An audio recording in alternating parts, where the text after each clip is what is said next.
ৰঙৰ উৎসৱত মতলীয়া সমগ্ৰ ৰাজ্যবাসী আবিৰ খানি ৰঙীন হৈ পৰিছে সকলো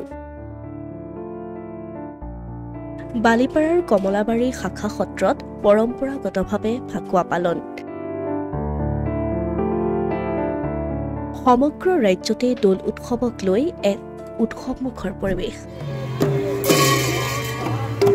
আবিৰৰ ৰঙেৰে ৰঙীন হৈ পৰিছে অসমৰ আকাশ বতাহ আনন্দ উল্লাসৰ মাজতেই সত্ৰয়ে সত্ৰয়ে পৰম্পৰাগতভাৱে অনুষ্ঠিত হৈছে দোল যাত্ৰাৰ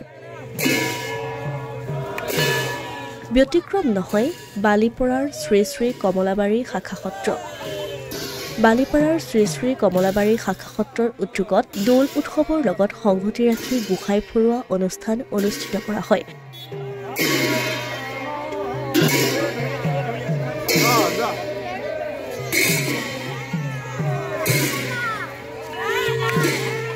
বিগত বৰ্ষসমূহৰ দৰে এইবেলিও ফাল্গুন উৎসৱৰ সৈতে সংগতি ৰাখি বালিপাৰাৰ এৰাগাঁৱৰ শ্ৰী শ্ৰী কমলাবাৰী সত্ৰৰ উদ্যোগত গোসাই ফুৰোৱাৰ এক নান্দনিক দৃশ্য এয়া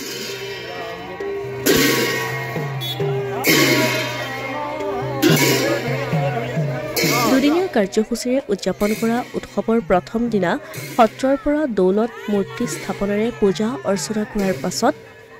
গঞা ৰাইজৰ পদূলিয়ে পদূলিয়ে গৈ আশীৰ্বাদ দি সমগ্ৰ বালিপাৰা অঞ্চলত এক শোভাযাত্ৰাৰে গোসাই ফুৰোৱা অনুষ্ঠানৰ অনুষ্ঠিত কৰা হয় উল্লেখ্য যে আবিৰৰ ৰঙেৰে ৰঙীন হৈ শোভাযাত্ৰাত সকলো ৰাইজে হৰিনামৰ ধ্বনিৰে মুখৰিত কৰি তোলে সমগ্ৰ অঞ্চল আমি দুদিনীয়া কাৰ্যসূচীৰে এই ফাকুৱা উৎসৱ পালন কৰিছোঁ যোৱাকালি আমি সত্ৰৰ পৰা দললৈ মূৰ্তিভাগ স্থাপন কৰিছোঁ আৰু আজি সেই দলৰ পৰা আমি মূৰ্তিভাগ এই 4খন গাঁও আমি ভ্ৰমণ কৰিছোঁ এই আমাৰ পৰম্পৰা মোৰ এতিয়া বয়স 60 বছৰ এই উৎসৱ আমি পালন কৰি অহা প্ৰতি লক্ষ্য কৰিছোঁ নিজেও পাতি আহিছোঁ এটি সুন্দৰ পৰিৱেশ এই ৰঙৰ মাজেৰে আমি সকলোৰে মন ৰঙীন কৰি তোলাৰ অসমীয়া প্ৰতিদিন ডিজিটেল সংবাদ জামুগুৰি হাট